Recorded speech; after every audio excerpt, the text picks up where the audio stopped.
이제 그 챕터 1의 내용은 그 자동제어를 한 학기 배우고 난 사람이 읽으면 정리되는 느낌의 그런 내용을 실제적으로 그런 내용이 담겨 있어요.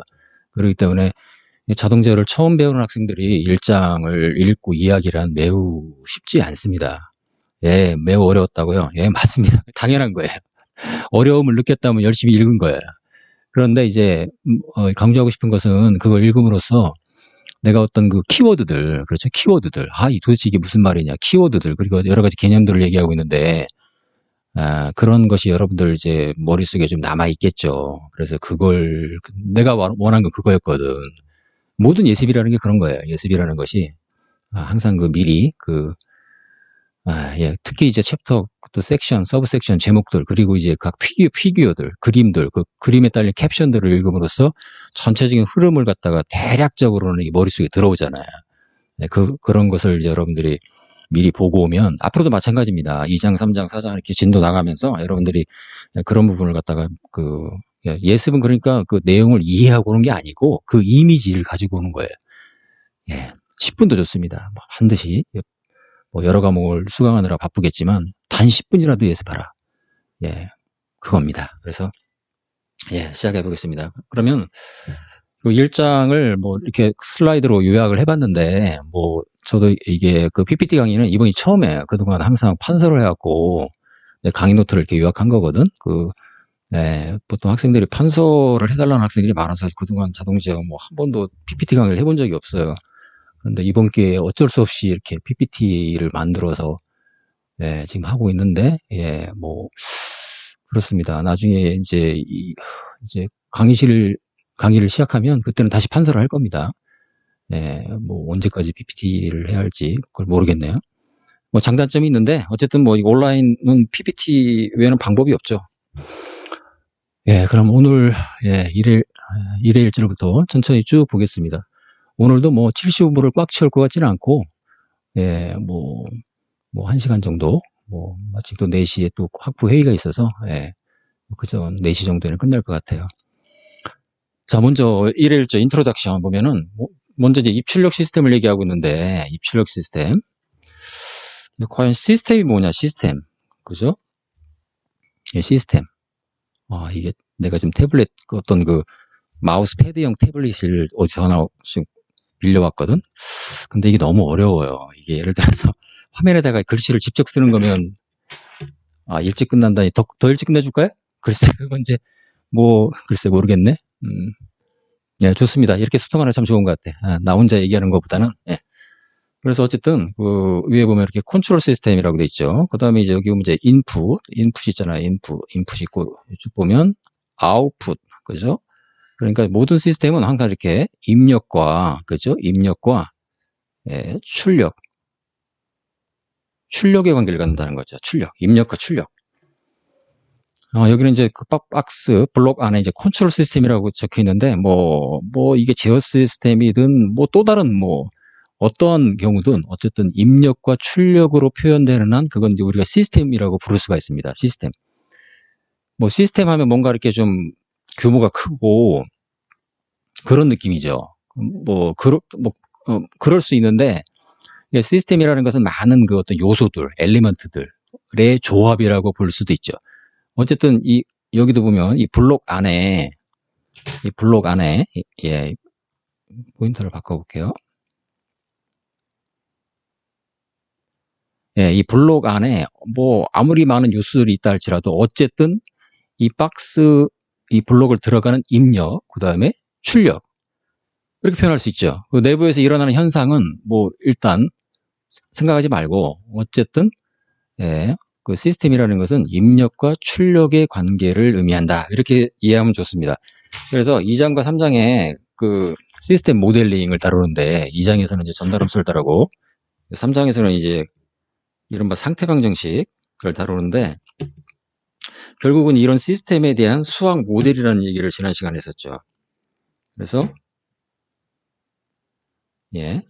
어쨌든 시스템은 일단은 입력과 출력으로 표현되는 경우를 우리는 그 규모에 상관없이 모든 것을 그 시스템이라고 부를 수가 있다.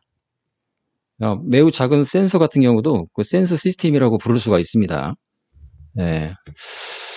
그 다음에 하는 얘기가, 영상이 잘 안 나오나요? 보이스만 잘 들어가면 문제는 없겠네요. 네. 예, 시스템보다는 함수라고 생각하면 쉬운 것 같습니다. 예, 그럴 수도 있습니다. 예, 함수. 근데 함수라는 것은 이제, 그렇죠. 예, 입력과 출력을 보통 이제 어떤 수학적 함수로 표현할 수가 있는데, 근데 그 시스템은 조금 더 포괄적이죠. 함수보다는 조금 더 포괄적 개념인데, 일단은 뭐 함수라고 생각해도 뭐 무방합니다. 네. 그 다음에 또 인트로덕션에서 하는 얘기가 응답을 얘기하고 있는데, 지난 시간에도 얘기를 했었죠. 응답은 결국은 이제 이 입력에 대한 출력, 그죠? 입력에 대한 출력을 우리가 응답이라고 얘기를 하는데, 이 전형적인 다이나믹 시스템, 동적 시스템의 응답은 이와 같이, 예, 과도기를 지나서 정상 상태로 들어간다. 그래서 과도, transient response, 그러니까 과도 구간을 지나가서 transient response라고 되어 있죠. 과도 구간을 지나가서 정상 상태로 들어간다. 정상 상태로 마친다. 여기 정상 상태라는 건 이제 영어로 이제 steady state. 이제 여기서 정상이라는 것은 뭐 보이스는 잘 들어가요? 보이스. 네, 내 음성. 예, 이게 좀 네. 음성도 끊기나요? 아, 그래요? 예, 내가 이거 해결할 수는 없는 것 같고, 혹시 뭐 전달이 잘 안 된 학생들은 뭐 나중에 이 스트리밍을 다시 한번 보는 식으로 좀 보충을 하기 바랍니다. 예. 영상 끊기는 거는 저도 어떻게 해결할 방법이 없고, 예.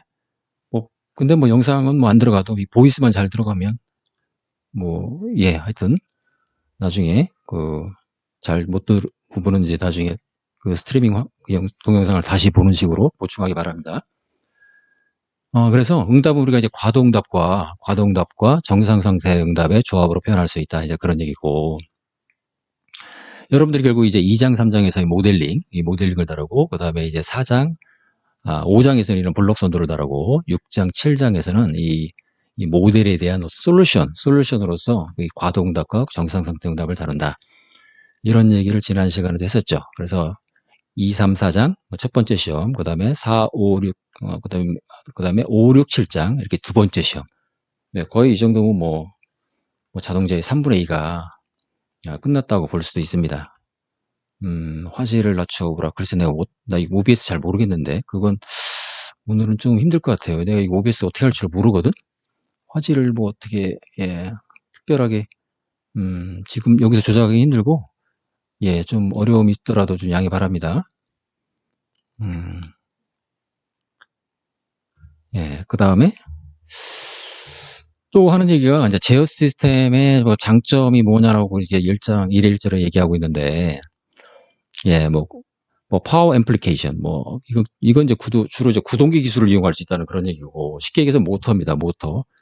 현대 제어 시스템은 이제 모두 이제 어떤 전기 모터라는 구동기를 이용해서 제어 시스템을 구성하고 있죠. 그 다음에 이제 리모트 컨트롤은 이제 통신 기술을 의미하는 거죠. 리모트 컨트롤. 그러니까 이제 나사에서 저기 화성에서 굴러가고 있는 지난주 영상 잠깐 봤죠? 큐리아시티, 모바일 로봇을 갖다가 원격 제어할 수 있는 거죠. 이게 통신 기술에 의해서 가능한 거죠. 네, 그 다음에 컨비니언스 오브 인풋폼이라고 하는 입력 형태를 좀 편리하게 할 수 있다. 이건 컴퓨터 기술을 의미하는 거거든. 네, 우리 컴퓨터 기술이 발달하기 때문에 이 다양한 컴퓨터 기술의 발전에 의해서 우리가 어떤 입력을 제어 시스템에서의 입력 형태를 매우 편리하게 우리가 또 일종의 이거는 이제 프로그램 개발에 관련된 그런 거죠. 컴퓨터와 소프트웨어 기술을 의미하는 것이고, 그다음에 네 번째는 이제 compensation for disturbance, 외란에 대한 보상 이런 얘기를 했는데 조금 잘 이해가 안 될 것 같은데, 어떻게 보면 이거는 외란 보상이란 말은 외란이라는 것은 외부의 교란, 외부에서 그 시스템을 교란하는 거죠. 그러니까 이제 어떻게 보면 원하지 않는 손님이 외란이라고 보면 되는 거예요. 그러니까 마치 항공기가 비행할 때 거스트, 수직풍이 날라와가지고 갑자기 우리가 이제 비행기 타고 가다 보면 이제 갑자기 비행기 흔들리죠. 그게 외란이죠. 근데 그런 외란에도 불구하고 그 오토파일럿 시스템이 작동해서 정확히 고도와 속도를 유지해야 되죠. 예. 그 외란이 들어와도 그 오토파일럿이라는 자동 비행 시스템이 작동하기 때문에 곧 자기 고도와 자기 속도를 찾죠. 예. 그게 왜 가능할까요? 이 피드백 제어에 의해서 외란을 보상이 가능하기 때문에 그렇다는 거예요. 그러니까 이제 그 굳이 왜 피드백 제어가 필요하냐 그걸 묻는다면 네 번째 외란 보상 성능, 외란 보상이 가능하다 이렇게 답을 할 수가 있다는 얘기죠. 이런 얘기가 앞으로 이제 2장, 3장, 4장 지나가면서 이제 나올 겁니다. 그 다음에 보면 자동 제어 역사라고 쭉 돼 있는데 그 리퀴드 레벨 컨트롤 이건 이제 우리 화장실에 보면 플로트 밸브 있잖아요. 플로트 밸브의 수위 조절 이건 뭐 BC 기원전 300년 전에부터 이미 쓰고 있었다는 얘기죠. 지금도 쓰고 있잖아요. 근데 이게 가장 원시적이지만 가장 단순하면서도 가장 효과적인 가장 저비용의 어떻게 보면 제어 시스템이라고 볼 수 있다 그런 얘기입니다. 그 다음에 실제적으로 이제 그 자동 제어가 발달한 것은 결국 이제 증기기관 그 증기압과 그 온도를 제어할 필요성이 있었죠. 그 영국에서 그 산업혁명이 시작됐잖아요. 산업혁명이라는 건 사실상 증기기관의 발명이거든. 근데 증기기관을 발명을 했는데 그 증기압을 제어를 해야만 할 그런 경우가 많이 생긴 거지. 그래서 처음에 이제 증기기관을 갖다 뭐 방적기라든지 이런 이제 어떤 기기에서 사용하다가 근데 이제 그 여러분들 많이 들어봤겠지만 그 제임스 와트가 이제 그 플라이볼 가버너 이걸 이제 우리말로 번역을 하면 이제 속도 조절 어떤 장치란 그런 얘기인데 이 속도 조절 장치를 제임스 와트가 발명을 했죠. 그래서 이제 이 증기기관을 열차 그러니까 증기기관 차로 사용할 수가 있게 된 거지. 속도 조절이 가능해지면서 속도 제어가 가능해지면서 그렇게 된 거죠. 그전에는 이제 그 기관차를 쓸 수가 없었죠. 그 속도 제어가 안 되면 뭐 폭주하는 그걸 어떻게 쓰겠어요? 그게 안 되는 거지. 그러다가 주로 이제 방적기 같은 게 쓰다가 이제 그래서 보통 제임스 와트가 뭐 전기기관을 발명했다고 하는데 제임스 와트는 전기기관을 발명한 건 아니지.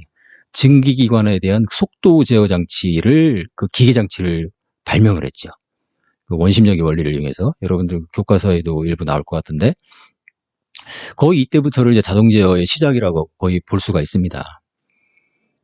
그 다음에 이제 그 자동 제어의 그 학문적 발전을 볼 때 보면 그 스테빌리티, 그 스테빌라이제이션, 그 다음에 스티어링, 뭐 이런 용어들이 나오는데 이러한 그 필요에 의해서 이제 학문적으로 발전하기 시작했다는 얘기죠. 주로 이제 그 자동 제어 역사는 그렇게 길지가 않아요. 다른 학문에 비해서. 이게 보면 이제 19세기 후반, 뭐 1850년 이후에 제어 이론이 시작됐다 이렇게 교과서에 적혀 있는데 제어 이론이 시작됐다는 얘기는 이런 이제 그 이전에는 이 자동 제어라는 것이 단순히 어떤 발명 뭐 또는 제임스 와트도 전혀 뭐 증기기관 플라이볼 가버넌을 발명할 때 뭐 이론을 쓴 게 아니죠. 자기의 경험에 의해서 말 그대로 뭐 이리저리 하다 보니까 뭐 그런 원리를 발견하게 된 거고 그걸 이제 기계 장치에 응용한 건데 이걸 이제 학문적으로 이제 정립하기 시작한 것은 이제 19세기 후반부터 시작됐다 그런 얘기입니다. 그래서 뭐 1868년에 맥스웰이라는 분이 이제 그 미분 방정식을 도입했다고 돼 있는데 이거 뭐 얘기하다 뭐 굉장히 길어지겠죠. 오늘 뭐 요거 역사만 얘기해도 뭐 1시간, 2시간 얘기할 수 있는 그런 건데 여러분들이 쭉 읽어봤으면 이 맥스웰이라는 이름이 나오고 그다음에 이제 루스라는 이름이 나오죠. 루스 이걸 또 라우스라고 발음도 하는데 이게 이제 실제로 이제 이게 루스 또는 라우스 뭐 어떤 발음이 정확한 보통 루스라고 그렇게 얘기를 해요. 루스의 안정성 판별법은 교과서 6장에도 나옵니다. 그래서 모든 그 자동차 교과서에 그 루스 스테빌리티 크리터리안, 루스 안정성 판별법은 배우고 있어요. 그게 뭐냐면 결국은 이제 막스웰의 미분 방정식하고도 연관돼 있는 건데 결국은 어떤 그 시스템에 대한 수학 모델을 가지고 이 시스템이 안정하냐 불안정하냐를 판별할 수 있다는 얘기거든. 그러니까 매우 유용하죠. 어떤 뭐 이런 것이 이제 이론의 시작이라고 볼 수 있다 그런 얘기죠. 그다음에 요건 뭐 리아프노프라고 있는데 리아프노프는 이제 러시아 사람, 그 당시에 러시아 사람이었는데, 예, 리아프노프는 뭐 굉장히 중요한 업적을 남겼는데 실제적으로 우리 자동제어 국가에서 배우진 않아요. 왜 그러냐면 그건 이제 여기 이제 비선형 제어 시스템의 안정성을 다루었다 그렇게 돼 있는데, 이제 우리가 배우고 있는 기초 자동제어에서 배우고 있는 내용은 이게 선형 시스템 제어. 예, 갑자기 이제 선형이란 말이 나왔고 비선형이란 말이 나왔단 말이에요. 선형은 뭐고 비선형이 뭐냐? 여러분들이 그걸 또 이해할 필요가 있는 거죠. 예. 결론적으로 우리 자동제어 교과서에서 다루는 내용들은 모든 선형 시스템만 다룹니다. 근데 또 얘기하고 싶은 것은 이 세상에는 선형 시스템은 존재하지가 않습니다. 네. 세상에 있는 모든 것은 다 비선형 시스템이에요. 근데 교과서에서는 선형 시스템만 다루거든. 예, 이걸 이해해야 되는 거죠, 결국. 이게 무슨 말이냐. 예. 그러니까 세상에 있는 모든 시스템은 사실상 그 비선형성이 심하냐, 크냐, 작냐의 문제이지, 완벽한 선형 시스템은 존재하지 않죠.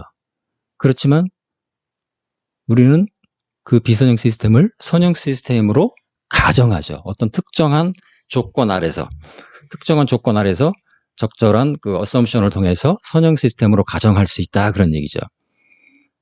예.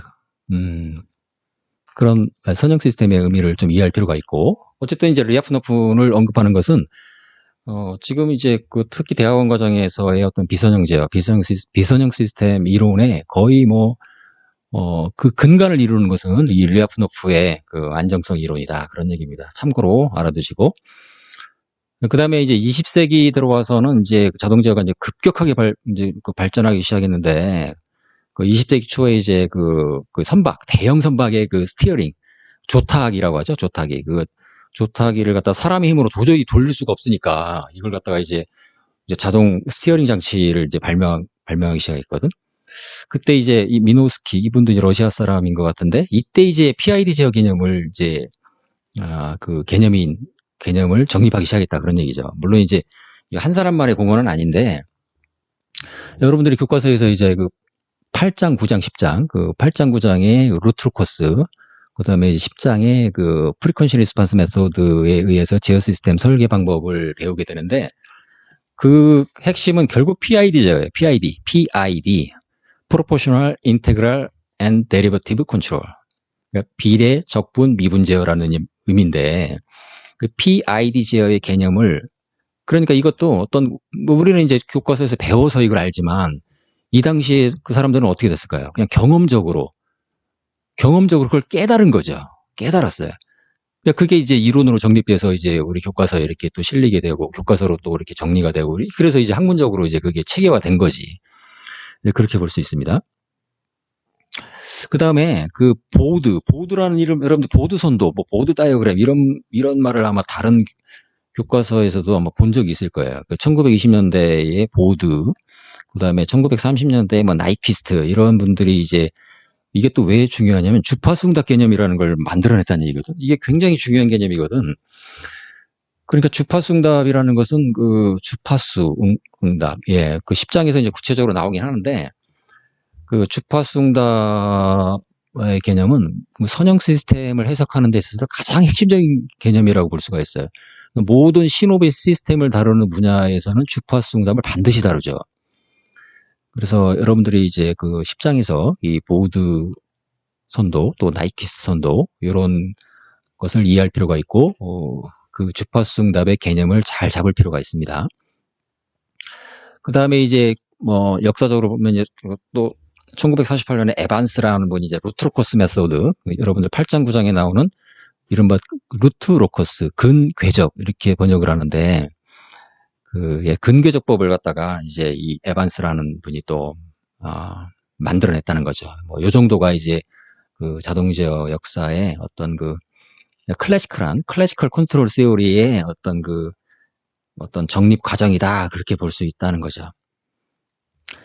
그 다음에는 이제 컨템포러리 어플리케이션, 이건 현대 제어 시스템에 대한 얘기인데, 현대 제어 시스템에 대해서는 이론적으로 적으려면은 많은 양을 적을 수 있겠죠. 근데 그런 내용을 갖다가 이 기초 자동 제어 과목에서 다루지 않고, 보통 대학원 과정, 최적 제어라든지 뭐 이런 어떤 어드밴스드 된 과목에서 주로 다루는데, 일단 여기서 교과서에서 얘기하는 것은 현대제 시스템은 다 뭐 디지털 컴퓨터에 의해서 작동된다. 그런 얘기죠.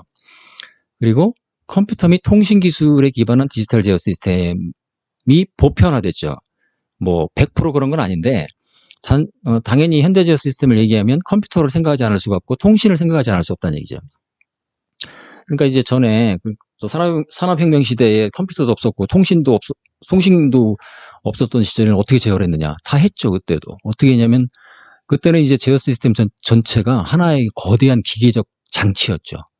그러니까 이제 어떤 그때는 이제 제어 시스템을 발명한다는 얘기는 하나의 거대한 기계적 장치를 통째로 개발하는 이제 그런 건데, 현대 제어 시스템은 그렇지 않죠. 현대 제어 시스템은 컴퓨터와 통신과 또 구동기, 요거의 조합으로서 어떤 제어 시스템이 정형화되어 있다고 해야 할까? 어떤 정형화. 예, 말이 좀 어렵죠? 예, 이걸 뭐 자세히 이해할 필요는 없습니다.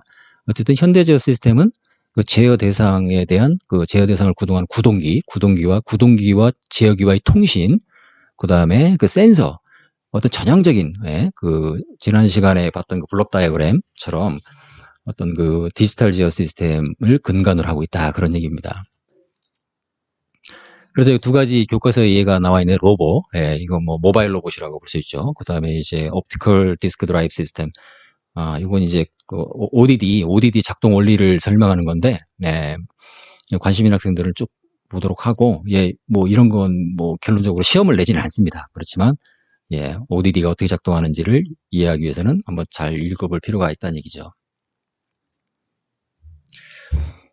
그 다음에 1회 3절 보면 시스템 형상에 대해서 얘기를 하고 있는데, 먼저 오픈룹 시스템을 얘기하고 있고, 클로즈룹 시스템을 얘기하고 있거든. 이 두 가지를 얘기하고 있는데, 결론적으로 여러분들이 이번 학기에 배우는 것은 클로즈룹 시스템입니다. 근데 이제 오픈룹 시스템은 그럼 뭐 몰라도 되느냐? 이거는 자연스럽게 클로즈룹 시스템으로 넘어가기 위해서는 오픈룹 시스템을 이해할 수밖에 없는 거죠. 이걸 여기서 보면, 먼저 이제 이 프로세스 또는 플랜트, 이건 제어 대상이라고 얘기했죠. 제어 대상. 제어 대상에 대한 U라는 것은 이제 제어 입력, 그 다음에 Y는 출력이라고 할 때, 기준 입력이 뭐라고 했을까요? 레퍼런스 인풋은 이 출력이 따라가야 되는 그런 입력이 되는 거죠. 그러니까 이 출력 Y가 기준 입력 Y를 따라가면 제어 목적이 달성된 거죠. 그럴 때, 이 기준 입력에 대하여, 자, 기준 입력과 출력 사이가 열려있죠. 열려있죠. 그거에 비해서 클로즈룹 제어 시스템은 기준 입력과 출력 사이가 닫혀있죠. 이렇게. 피드백 룹에 의해서 닫혀있어요. 그래서 이걸 피드백 컨트롤은 클로즈룹 시스템이다. 이렇게 얘기할 수 있다. 그런 얘기죠. 자, 이걸 비교를 해보면, 자, 프로세스 앤 플랜트. 요거는 이제 뭐 자동차, 항공기, 뭐 로봇, 무슨 여러 가지 실제 제어 대상이 되는 그런 어떤 실제적인 플랜트, 실제 어떤 그냥 자동차나 항공기를 생각하면 제일 쉽겠죠. 그럴 때 제어 입력은 실제적으로 어떤 항공기나 자동차를 움직이는 구동기 입력이죠. 구동기 입력. 보통 뭐 90% 이상이 전기부터긴 하지만 구동기 입력이고, 출력은 이제 예를 들어서 뭐 항공기의 고도, 속도 또는 뭐 자세, 그다음에 자동차의 속도, 그다음에 자동차의 무슨 롤 피치오 자세, 이런 것이 출력이 될 수가 있는 거죠. 그럴 때 이 출력이 이 기준 입력을 팔로잉하게 만드는 것이 이게 제어 시스템의 목적이죠. 근데 오픈룹 제어 시스템은 컨트롤러라고 있잖아요. 컨트롤러, 제어기, 이게 제어기인데, 제어기가 결국은 기준 입력을 받아들여서 제어 입력을 만들어내죠. 근데 제어 입력을 어떻게 만들어낼까요? 출력이 기준 입력을 따라가는, 그러니까 R과 Y의 에러를 0으로 수렴시키는 그런 입력을 발생시키는 장치가 제어기죠. 여기에 이제 인풋 트랜스라는 것은 입력의 형태가 어떤 사람이 이렇게 핸들을 돌릴 수도 있고, 뭔가 이렇게 밸브를 올릴 수도 있고, 그런 이제 어떤 메커니컬한 그런 인풋이 있다고 할 때, 그것을 전기 신호로 바꾸는 부분이 인풋 트랜스라고 볼 수 있죠. 그럼 전기 신호로 바꾸면 그 전기 신호가 입력돼서 제어기에서는 제어 명령이 만들어내지고 그 제어 명령이 구동기로 인가돼서 구동기는 그 플랜트를 움직이고 그럼 그 구동기의 작동에 의해서 그 플랜트가 움직이면서 뭔가 출력이 나오죠. 출력이라는 것은 실제적으로 뭐 어떤 모션, 속도, 고도, 자세 이런 모션 또는 압력, 온도 뭐 이런 걸 우리가 출력으로 볼 수 있다는 거예요. 그런 출력. 이렇게 작동되는 것이 오픈룹 제어 시스템이다.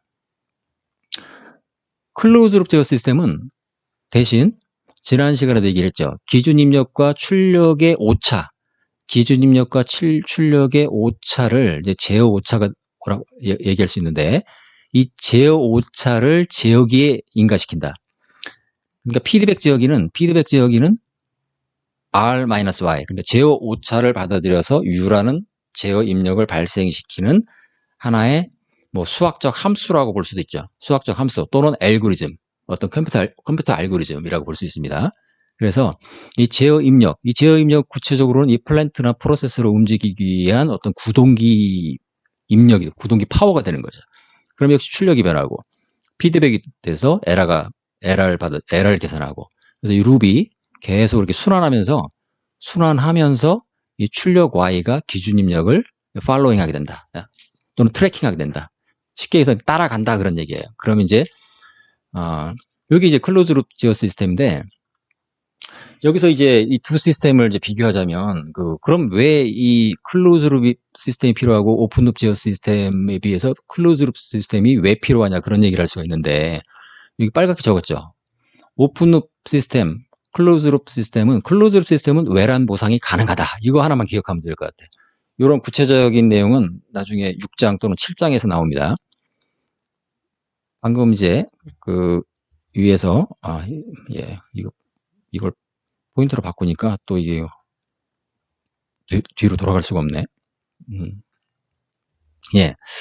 어쨌든 그러니까 오픈룹 시스템에 비해서 클로즈룹 시스템은 뭐가 필요할까요? 반드시 센서가 필요하죠. 출력을 감지해서 트랜스듀서 그러니까 이제 실제적인 물리량이죠. Y는 물리량인데 이 물리량을 전기 신호로 바꿔주는 그런 트랜스듀서 그 센서죠. 이 센서 신호와 기준 입력의 차이를 비교하죠. 비교해서 에라를 연산하고 이 에라에 어떤 조작을 가해서 에라에 조작을 가한다는 얘기는 이 에라를 가지고 어떤 연산을 통해서 U라는 제어 입력을 만들어낸다 그런 얘기죠. 근데 왜 클로즈 룹 시스템이 필요하냐? 결국은 외란 때문이다. 외란이라는 것은 여기 있죠. disturbance. 그러니까 이렇게 볼 수 있죠. 조금 전에 이제 항공기 우리 비행할 때 갑자기 이제 어떤 돌풍이 불어와서 고도가 흔들려도 원래 고도를 찾아간다고 얘기했는데 그게 이제 결국 클로즈 룹 시스템이 작동해서 가능하다 그런 얘기죠. 그 얘기는 뭐냐면은 외란이 들어와도 그 출력은 이 외란을 극복할 수가 있죠. 그걸 이제 외란 보상이라고 얘기한다는 거죠. 디스터번스 컴펜세이션. 근데 이제 그거에 비해서 오픈룹 시스템은 외란 보상 불가능 이렇게 있죠. 외란 보상 불가능. 그러니까 이 외란이 들어오면 이 출력은 이 외란에 그대로 영향을 받는다 그런 얘기죠. 그러니까 이제 이 외란이 심한 시스템은 오픈룹 제어 시스템은 사용할 수가 없겠죠, 실제로. 그렇게 볼 수 있습니다. 그렇다면 뭐 오픈룹 시스템을 굳이 왜 얘기하느냐? 근데 이제 디스터번스, 외란이 거의 없는 경우면 굳이 클로즈룹 시스템으로 갈 필요가 없는 거지. 굳이. 왜냐하면 클로즈룹 시스템으로 가면 비용이 올라가잖아요. 센서도 필요하고 컴퓨터도 더 성능이 좋아야 되고 또 지난 시간에 얘기했던 인터페이스. 센서 신호를 컴퓨터로 입력시키기 위한 인터페이스 장치가 또 필요하잖아요. 고비용 구조다 그런 얘기죠. 그러니까 외란이 거의 없는 무시할 수 있는 그런 경우에는 굳이 이렇게 클로즈룹 시스템으로 제어 시스템을 구성할 필요는 없다. 이제 그렇게 얘기할 수도 있는 거죠. 오늘도 또 시간 조절을 좀 실패하고 있는 것 같아요. 벌써 30분이 지났네. 네, 좀 빨리 가겠습니다.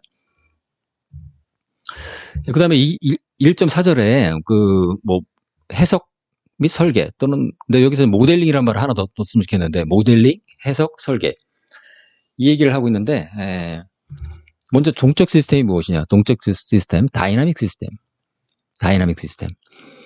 기계 시스템을 우리 보통 이제 다이나믹 시스템이라고 얘기를 하는데 먼저 이제 우리가 생각할 수 있는 것은 동적 시스템을 관성을 갖는다. inertial property. 쉽게 얘기해서 이제 그 질량을 갖는 시스템은 그 질량에 의한 관성을 갖죠. 예, F = ma라는 그 뉴턴 제법칙에 의해서 외력이 가해지면 ma라는 관성력이 발생한다는 거죠. 왜 관성력이 발생해요? m이 존재하기 때문에 가능한 거죠. m이라는 mass. 또는 회전에 대해서는 MOI, mass 모멘텀 이너지, 질량 관성 모멘트라는 관성이 있기 때문에 예, 그 F = ma라는 어떤 그 운동 법칙이 성립하는 거죠.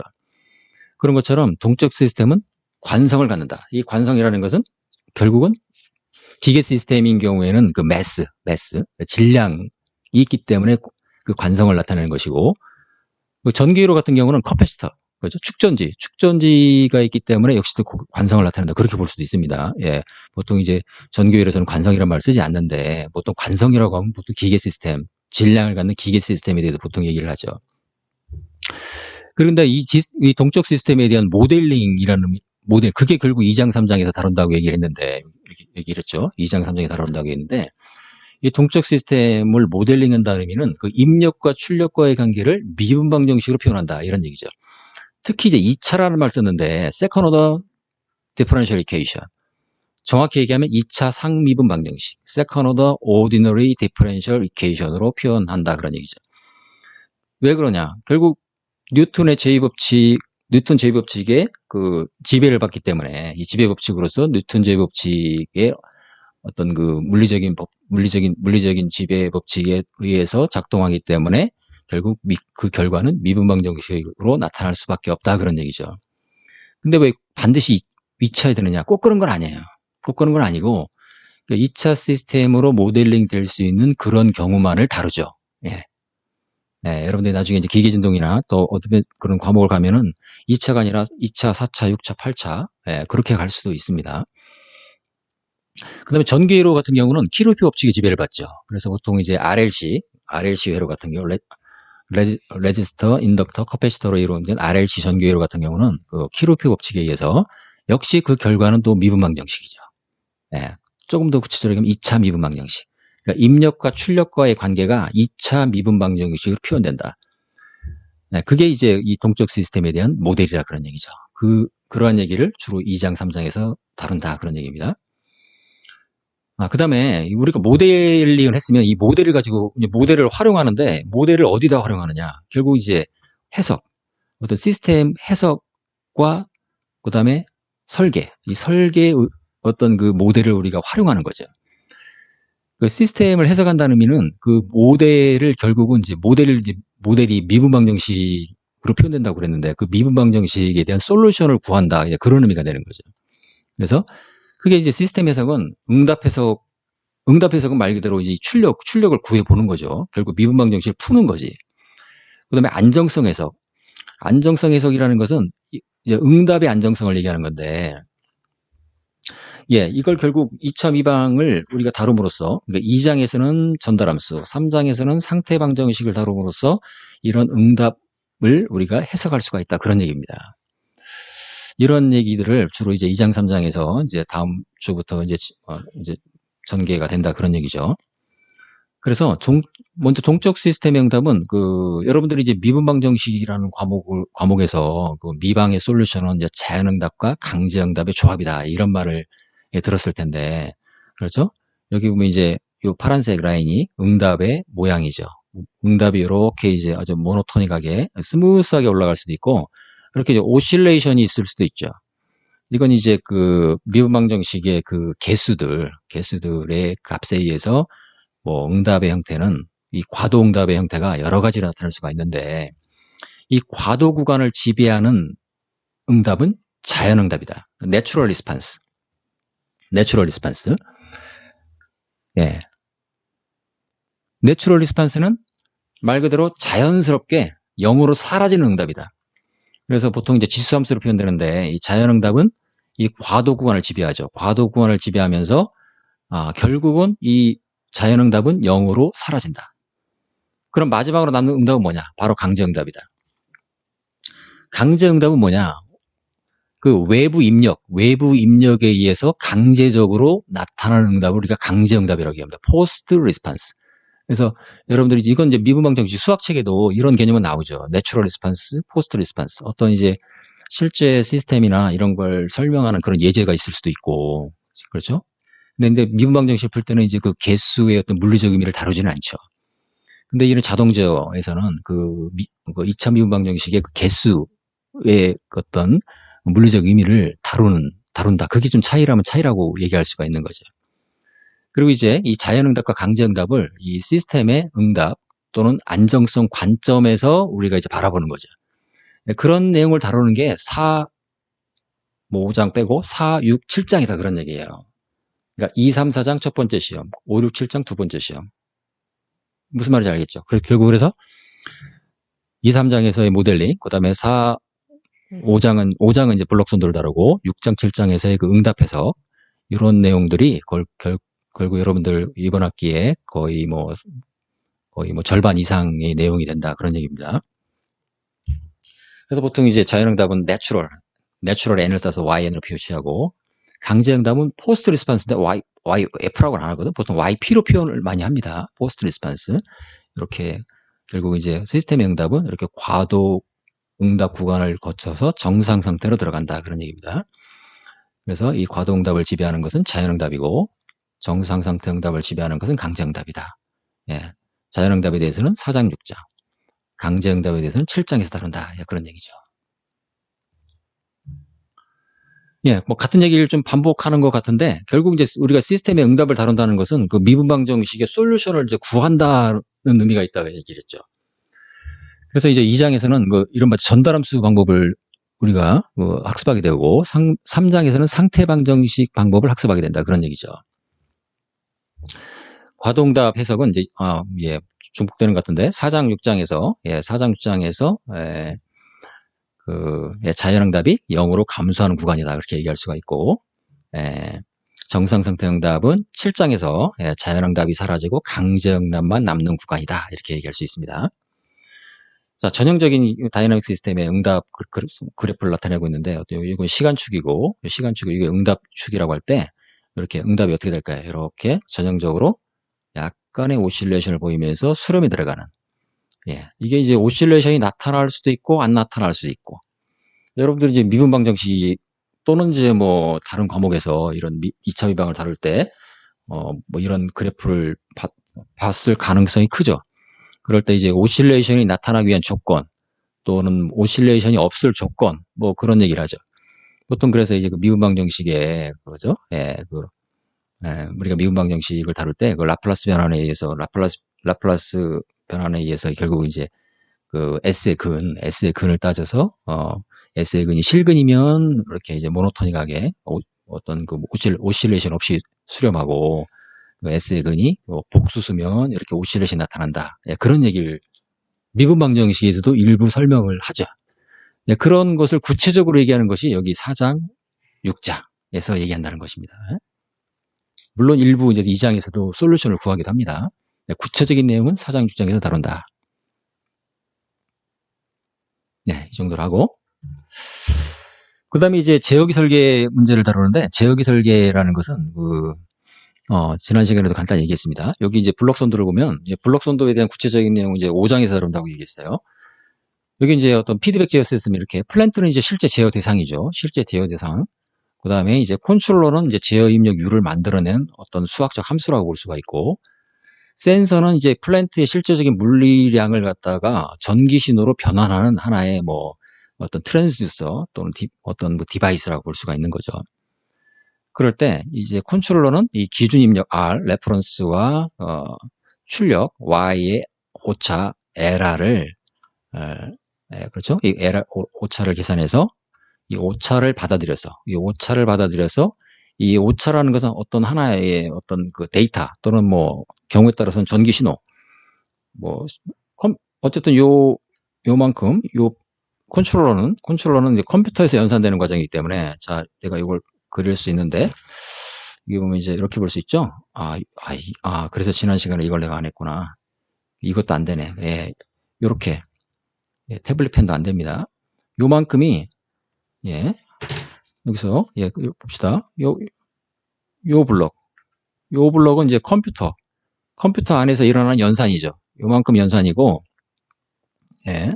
요건 이제 컴퓨터 내부에서 일어나는 연산이고, 제어 입력을 컴퓨터에서 내보내는 인터페이스, 그 다음에 센서 값을 받아들이는 인터페이스가 필요하다고 했죠. 실제 이제 여러분들 이제 공학 실험에서 그 모터 제어를 할 때 이제 그런 인터페이스 장치가 다 준비되어 있다고 그렇게 얘기를 했는데, 근데 이제 자동제어 교과서에서는 이 블록 선도라는 어떤 수학 모델을 가지고 이제 결국은 이 솔루션을 구하고 안정성 해석을 하고 제어기 설계를 하고 이제 그런다는 얘기를 했죠. 자, 그럴 때 예, 여기서 지금 끝났죠. 지금 제어기 설계 문제라는 건 뭐냐? 결국 제어기라는 것은 에라 곱하기 개인이다. 이렇게 얘기하면 쉽다는 거예요. 제어기는 에라 곱하기 개인이다. 근데 개인은 뭐냐? 이걸 갖다 이득이라고 이제 번역을 하는데, 이득. 이제 에라 입장에서는 K만큼의 이득을 얻었잖아. 네, 그렇게 기억하면 쉽다는 거예요. 에라는 K라는 이득을 얻어서 U라는 제어 입력으로 이게 변환되죠. 그러니까 컨트롤러는 아주 쉽게 생각하면 에라 곱하기 개인. 이렇게 생각할 수 있다는 얘기죠. 이 개인이라는 것은 뭐 구체적으로 얘기하면 어떤 여기 DS라는 어떤 전달함수 형태를 가질 수가 있는데, 제일 간단한 형태는 상수죠. 상수 K. 그러니까 이제 뭐 K가 뭐 100이면 100, 1000이면 1000 이런 상수란 얘기예요. 에라 곱하기 상수는 제어 입력이다. 이게 제어 입력이죠. 이 제어 입력이 플랜트에 인가되면 이 출력은 이 기준 입력을 이러한 모양으로 과도응답을 지나서 정상 상태로 들어가는 형태의 응답을 보인다. 그런 얘기죠. 네, 이게 이제 그 피드백 시스템이죠. 그러니까 조금 더 구체적으로 얘기하면 기준 입력, 여기 이제 요 까만색 요 직선이 이게 기준 입력이라고 볼 수 있어요. 예를 들면 이게 이제 일정한 속도 또는 일정한 고도 또는 일정한 압력 또는 뭐 온도 제어 시스템 같은 경우 일정한 온도, 또 뭐가 있을까요? 뭐 일정한 자세, 뭐 여러 가지가 있을 수 있습니다. 뭐 그래서 일정한 고도라고 생각. 또 비행기 시스템에서 일정한 고도다. 또는 뭐 자동차의 크루즈 컨트롤 시스템에서 일정한 속도를 유지하는 것이다. 그런 일정한 속도가 원하는 레퍼런스죠. 원하는 레퍼런스인데, 그럼 그 출력은 실제 그 항공기의 고도 또는 자동차의 속도가 출력이 되는 거죠. 그 출력과 이 기준 입력과의 차이가 에라가 되는 거죠. 그 이 에라에다가 개인 K를 곱해서 제어 입력을 만든다. 이렇게 생각하면 가장 쉽죠. 내가 생각을 못했네요. 잠깐 전화 끊어야 되겠네요. 여보세요? 지금 수업 중인데, 예, 왜요? 4시에 갈 거예요, 예. 예, 갑니다. 예, 예. 네, 갑자기 전화도, 우리도 없애놔야겠네. 예, 다시 얘기하면, 그 제어기라는 것은, 어떻게 생각하느냐? 자, 여기 제어기예요. 제어기는 에라 곱하기 개인이다. 네, 이렇게 생각하면 거의 맞는 거예요, 거의. 특별히 얘기하면 이제 비례제어의 경우다, 이렇게 얘기할 수가 있고, 혹시 뭐, 재수강한 학생들은 내 말이 무슨 말인지 조금 더 잘 이해할 것 같은데, 예. 그 다음에 이제, 그래서 그 제어기 설계가 뭐냐? 결국 이제 K값을 결정하는 거예요, K값. 이 K값이, 그러니까 K값이, 그렇잖아요. L에다 K를 곱해서 이제 제어 입력을 만들어내야 되는데, K가 100이 맞냐, 1000이 맞냐, 아니면 뭐 0.1이 맞냐, 아니면 뭐 10만이 맞냐, 이게 모르잖아요. 이거 어떻게 해야 할지. 응? 어떤 게 정답이냐, 이거야. 그런 걸 결정하는 것이 제어기 설계 문제예요. 어떻게 보면 좀 썰렁하지, 어떻게 보면. 뭐 제어기, 뭐 설계라고 해가지고 뭔가 대단한 게 있을 줄 알았더니, 뭐 제어기 설계는 그냥 L에다 개인 곱하면 된다더라. 예, 맞습니다. 거의 맞습니다. 네, 그렇게 좀 일단은 쉽게 생각해야 돼. 제어기 설계를 뭐 어렵게 생각하면 안 됩니다. 근데 이제 문제는 이 개인 K를 결정하는 방법론으로서 8장 구정에서는 이제 근계적 방법을 다룬다는 거거든. 물론 이제 이제 제어기가 이렇게 단순히 K라는 상수만으로 주어지진 않아요. 여기 어떤 전달함수를 가질 수가 있는데, 일단은 이제 이 전달함수 이꼴 상수 K라고 생각을 하는 것이 좋겠다, 그런 얘기입니다. 예, 개념을 이해하기 위해서. 그래서 8장 구정에서는 일반 루트로코스 방법에서는 이 K를 이른바 루트로코스라는 그런 어떤 그래픽한 그런 방법론을 가지고서 이 K를 결정한다, 그런 얘기죠. 그때 이제 필요한 게 여러분들이 그 맷랩에서 그 루트로코스라는 커맨드를 이용해서 랄로코스라는 커맨드를 이용해서 이 어떤 그 플랜트 전달함수, 또 이 전달함수만 있으면 그 여러분들이 루트로코스에 근거해서 이 K값을 결정할 수가 있다는 거죠. 근데 그 K값을 어떻게 결정하느냐? 결국은 이 과도응답과 이 정상 상태의 오차 관점에서 K를 결정하는 거죠. 예, 너무 첫 술에 배부르다고 너무 말을 많이 하는 것 같은데, 예, 오늘은 좀 편하게 들으세요. 오늘 인트로덕션이니까. 대신 이제 이런 내용을 앞으로 다룬다 그런 얘기를 하고 있는 거예요. 그래서 이 그래서 이 K를 결정하기 위해서는 반드시 이 제어 시스템의 스펙, 성능 스펙이라는 게 주어지죠. 예를 들어서 이제 뭐 과도응답은 뭘 만족해야 한다. 어떤 정량적인 스펙이 주어지고, 그 다음에 이제 이 정상 상태 오차는 얼마 이하가 되어야 한다. 뭐 이런 스펙이 주어진다는 거죠. 그 스펙을 만족하기 위한 K는 뭐냐? 그렇게 제어기 설계 문제죠. 그래서 이제 8장 9장에서는 이제 근계적 방법, 루트로코스 방법으로 그 K를 결정한다는 얘기고, 10장에서는 주파수 응답 방법을 쓴다. 주파수 응답 방법. 굳이 말하면 나이키스트 스테빌리티라는 그 개념을 써서 역시 그 스펙을 만족하는, 이제 주파수 응답 설계에서는 그 스펙을 조금 다른 형태로 줍니다. 조금 어려울지 모르겠는데 일종의 이제 그 어떤 마진, 안정성 여유라는 그런 이제 어떤 정량적인 지표를 써서 그 안정성 여유를 만족하는 개인 K는 얼마냐, 뭐 이런 식으로 해서 결정하는 것이 이제 주파수 응답 설계 방법이라는 거예요. 네. 그래서 여러분들은 이제 그 제어기 설계, 다시 얘기해서 개인 K를 결정하는 방법으로서 근계적 방법, 주파수 응답 방법, 이렇게 하면 이제 여러분들 한 학기가 끝나는 겁니다. 예, 자동 제어 뭐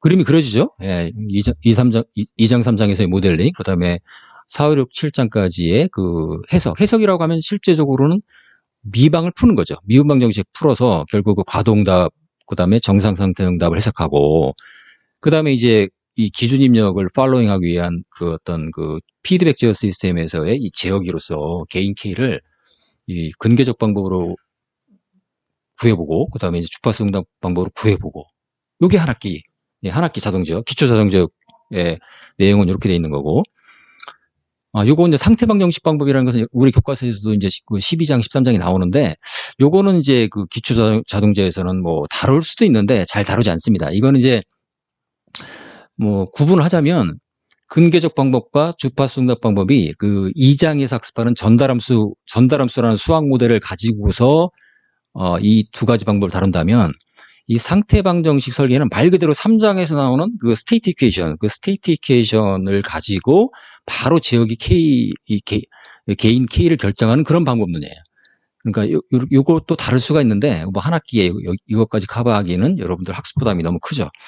그래서 이제 상태 방정식, 이걸 보통 이제 스테이트 스페이스 디자인 메소드 뭐 이렇게 영어로 얘기할 수 있는데, 뭐 4학년 뭐 예를 들어서 제어 시스템 또는 뭐 이런 과목에서, 또는 이제 대학원 과정에서 주로 이제 다루게 된다 그런 얘기입니다. 예, 벌써 50분 됐습니다. 예, 그렇게 되고, 그 다음에 제어 시스템 설계의 목적이 뭐냐? 제어 시스템 설계의 목적은 말 그대로 이제 desired transient response. 그러니까 내가 바라는 과도응답. 이건 이제 그 시스템에 따라 다르죠. 나는 이러한 그 스무스하게 올라가는 과도응답을 원할 수도 있죠. 그럼 그게 스펙이 되는 것이고, 대신 느리죠. 이른바 라이즈 타임이 느리단 말이에요. 뭐 나는 좀 오실레이션, 진동은 심하더라도 빨리 응답이 나타나야 한다. 이제 그런 시스템이 있을 수도 있죠. 그걸 갖다가 우리가 정량적인 스펙으로 이제 정의한다 그런 얘기죠. 그 다음에 이제 reducing steady state error. 그러니까 이건 마지막까지 남는 그 오차, 정상 상태 오차를 줄이는 것이 또한 제어 시스템 설계의 목적이고, 어떻게 보면 세 번째는 당연한 말인데 과도응답 안정성을 확보한다. 과도응답 안정성이 확보되지 않으면 이 1번, 2번은 아무런 의미가 없죠. 예, 일단 안정해야 뭐 트랜지언트 리스폰스 또 그다음에 정상 상태를 스펙이라는 게 의미가 있는 것이고, 그렇기 때문에 이 과도응답 안정성을 확보하는 것은 디자이어 트랜지언트 리스폰스와 그 스테디 에러 감소의 선결 조건이라고 얘기할 수 있다 그런 얘기죠. 그래서 보통 이 과도응답 안정성에 대해서 보통 6장에서 다룬다 그런 얘기입니다. 예, 이 정도 얘기를 하고, 그 다음에 이제 그 케이스 스터디로서 이제 안테나 광위각 제어문제가 나오는데, 이건 이제 그 1장에서는 이제 그 안테나 또는 레이더, 뭐 안테나나 레이더나 뭐 마찬가지인데, 여기 이제 방위각이라는 것은 여기 뭐 어지무스, 그러니까 이렇게 돌아가는 거죠. 이렇게 좌우로 이게 이제 어지무스 방위각이라고 얘기하고, 근데 이제 안테나나 레이더는 이 어지무스, 이 방위각뿐만 아니라 피치 운동도 하죠. 그래서 이제 3차원 레이더 또는 3차원 안테나가 되는 건데, 이 피치 운동, 이 피치 운동, 그 다음에 이렇게 이제 어지무스, 방위각 운동, 그렇죠? 좌우, 상하, 이렇게 이제 하면서 이제 결국 이제 3차원 공간을 갖다 커버할 수 있는 건데, 이런 안테나에서도 이 방위각 제어 문제, 이 어지무스 앵글을 제어하는 그러한 그 시스템을 이렇게 스키매틱으로 이렇게 쭉 이렇게 나열하고 있고, 이게 이제 방위각을 갖다가 운동을 일으키기 위해서 이렇게 이제 기어 트레인으로 해가지고 구동기 모터에 의해서 이렇게, 이렇게 돼 있죠. 그러니까 이제 어떤 개념도죠. 이게 이제 그 시스템을 이제 1장에서 설명하고 있고, 2장에서는 뭘까요? 2장의 주제가 전달함수니까 요 안테나 방위각 시스템의 제어 시스템의 전달함수를 다루겠죠. 3장에서는 이 안테나 방위각 제어 시스템의 또 스테이트 이퀘이션을 다룰 것이고, 4장에서는 그거의 과도응답을 구해볼 것이고, 그게 이제 케이스 스터디가 된다는 거죠. 여러분들이 그러니까 각 챕터를 지나면서 이렇게 이제 챕터마다 그 챕터의 토픽에 맞는 그런 케이스 스터디를 이제 수행해 나가면 된다, 이제 그런 얘기입니다. 그래서 여러분들 호목은 진도 범위 내 예제, 그 다음에 케이스 스터디, 그 다음에 사이버랩, 이렇게 구성된다. 지난 시간에 얘기했지만 예제와 케이스 스터디, 사이버랩 모든 여러분들 교과서에 나와 있는 이그젬플, 숙제에 해당되는 이그젬플들에 있는 그 그래프, 또는 이제 8장, 9장, 10장에 넘어가면 이제 루트로커스, 또는 이제 주파수응답, 이런 것들은 예제에 나와 있는 그런 그래프들은 모두 맨랩을 이용해서 플롯해서 제출해야 됩니다. 예, 여기 보면 이제 안테나 방위각 제어 시스템의 스키매틱, 계략도를 나타내고 있고, 그 다음에 이건 블록선도죠. 블록선도. 예, 블록선도. 그 다음에 응답은 이제 이렇게 전형적으로 과도응답, 또 정상상태 응답으로 구분할 수 있다.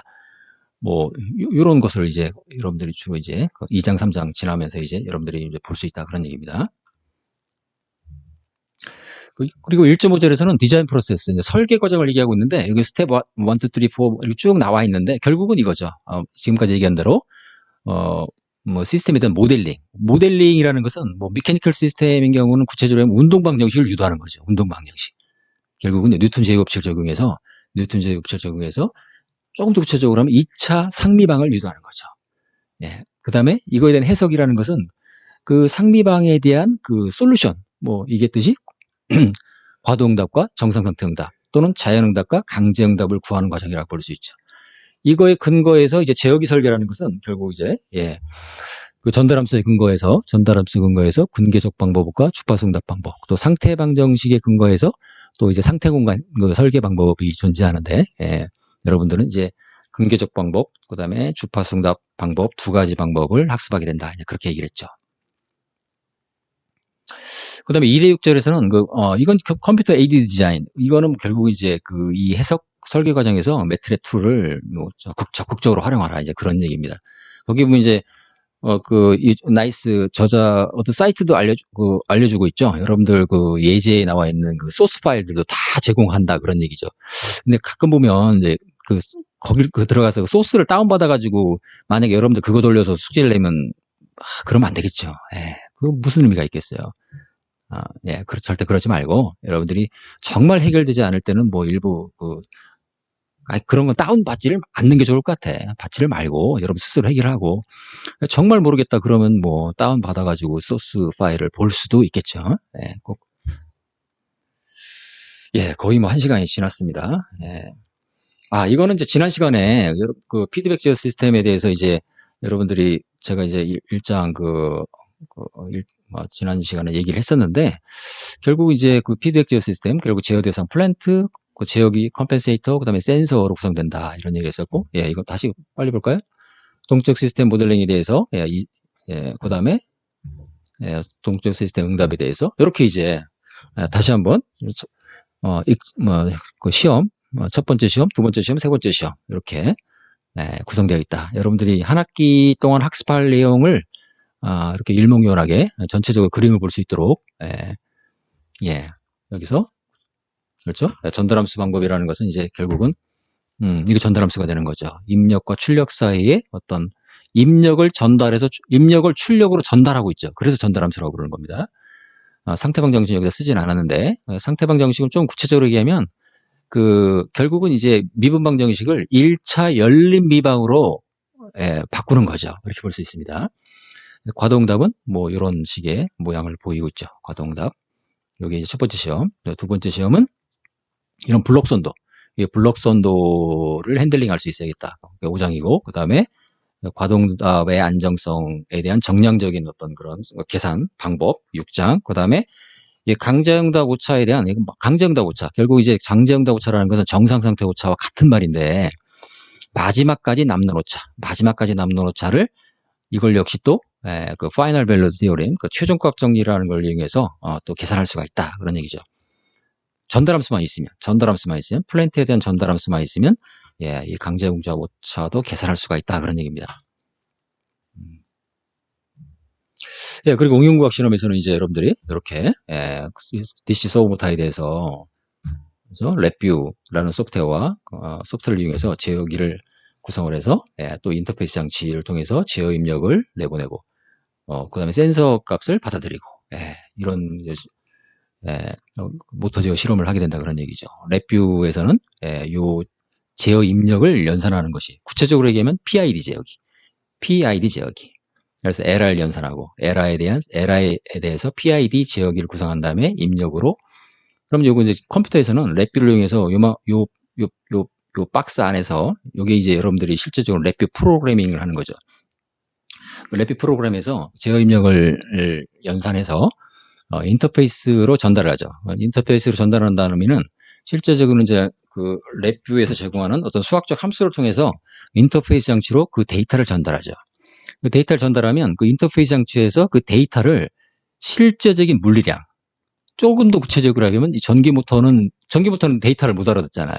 예를 들어 제어 명령이 뭐 에러 곱하기 개인 했더니 이 룹이 이제 계속 어떤 주기마다 돌아가는데 예를 들면 0.01초 뭐 10ms마다 계속 룹이 돌아갑니다. 룹이 돌아가면서 계속 제어 입력이 들어가죠. 그런데 이제 그 컴퓨터에서 계산한 것은 하나의 데이터잖아요. 데이터인데 예를 들어서 100이라는 데이터 제어 명령이 나왔다. 모터는 100을 못 알아듣잖아요. 100에 해당되는 실제적인 물리량을 바꿔줘야죠. 예를 들면 뭐 이제 볼트, 압력, 전압의 형태로 바꿔주면 그럼 이제 어떤 이 DC 모터의 그 전기회로라는 것은 전압이 입력이 되고 그럼 그 전압에 의해서 커런트가 발생해서 이 커런트가 발생하면 커런트에 비례하는 토크가 발생해서 모터가 도는 거죠. 네, 실제적인 과정은 그렇게 돼 있다는 얘기죠. 센서 값도 마찬가지죠. 이 센서를 모터의 회전량 또는 모터의 회전량에 대한 센서가 이걸 감지해서 실제적으로 센서에서 전기 신호를 발생시키죠. 센서는. 근데 컴퓨터 입장에서는 그 전기 신호를 컴퓨터가 어떻게 알아들어요? 컴퓨터는 오로지 디지털 데이터밖에 모르잖아요. 그러니까 센서 값을 디지털 데이터로 변환해주는 그런 과정이 또 필요하죠. 그게 또 인터페이스 장치에서 가능하다는 얘기예요. 그러면은 여러분 랩뷰라는 프로그램에서는 그 센서 데이터를 받고 그 다음에 LR 계산해서 개인을 곱하고 그럼 제어 입력을 내보내면 그리고 제어 입력을 인터페이스로 전달하고 또 센서 값을 인터페이스 받아들이는 과정은 이 랩뷰에서 제공하는 함수를 이용해서 가능하다 그런 얘기입니다. 이렇게 피드백 제어 여러분들이 실습을 하게 된다 그런 얘기죠.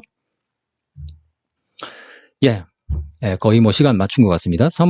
다음 주 화요일은 그 2장의 3절 정도까지 진도를 나갈 예정이니까 요게 리딩 어사이먼트가 되고 그다음에 매트랩 여러분들 지금 실습 가능한 한 이번 주까지 좀 완료했으면 좋겠는데 모르겠어요. 조금 더 힘을 내서 가능한 한 이번 주말 넘기지 않고 여기 좀 양이 많습니다. 물론 많긴 한데 조금 더 이제 좀 공격적으로 어그레시브하게 좀 노력해서 매트랩을 먼저 좀 마스터한다는 의미가 뭐 완벽하게 이해한다는 의미보다는 그 매트랩의 어떤 그 A, B, C, D 정도는 여러분들이 이해하고 2장 진도를 따라갔으면 좋겠다. 이제 그런 얘기입니다. 오늘은 요 정도 하겠습니다. 요 정도 하고 여러분들 지금 보니까 뭐 질문도 조금 올려놓은